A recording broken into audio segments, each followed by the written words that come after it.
ഇനി ഒരു മെയിൻ കാര്യം, ഓക്കെ, ഇപ്പം നമ്മൾ ഈ ക്യാഷ് കടം കൊടുക്കുന്നവർക്ക് ഹെൽപ്പ് ചെയ്യുന്നവർക്കും ഉള്ള ഞാൻ പറയുന്ന ഒരു കാര്യമാണ്. ഇതെൻ്റെ സൈഡിൽ ഞാൻ പറയുന്നത്. ഓക്കെ, നിങ്ങൾ കൊടുത്തോ സഹായിച്ചോ എന്ത് വേണമെങ്കിലും ചെയ്തോ, പക്ഷേ നിൻ്റെയും നിൻ്റെ ഫാമിലിയുടെയും കാര്യങ്ങൾക്ക് വേണ്ടത്ര കാശ് ശേഖരിച്ചതിന് മാത്രം ചെയ്യുക.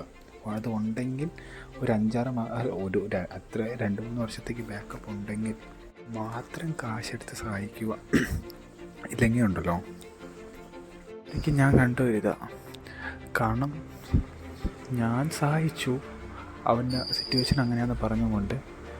ബട്ട് ഞാൻ എൻ്റെ കുറേ എൻജോയ്മെൻറ്റൊക്കെ ക്യാൻസൽ ചെയ്തിട്ടാണ് ആ ക്യാഷ് അവന് കൊടുത്തത്. ബട്ട് അവനാണ് ഈ അവൻ്റെ ഫ്രണ്ട്സിൻ്റെ കൂടുതൽ പുറത്ത് വന്നു, അവന് വേണ്ട കാര്യങ്ങൾ ചെയ്യുന്നത്, എൻജോയ് ചെയ്യുന്നതെല്ലാം എൻ്റെ ഈ കാശിന് വെച്ചിട്ട്. എന്നിട്ട് അവന് ഞാൻ തിരിച്ചു വെച്ചപ്പോൾ എൻ്റെ ഇപ്പോൾ ഇല്ലടാ, കുറച്ച് കഷ്ടപ്പാടാ, പിന്നെ തരാം. അവൻ്റെ ലൈഫ് എങ്ങനെ ഹാപ്പി ആക്കണോ അതിനെല്ലാം അവൻ ചെയ്യുന്നുണ്ട്. പക്ഷെ ഞാൻ ആ കാശ് എടുത്താണ് അവന് കൊടുത്തത്. അപ്പോൾ ഞങ്ങൾ ലൈഫ്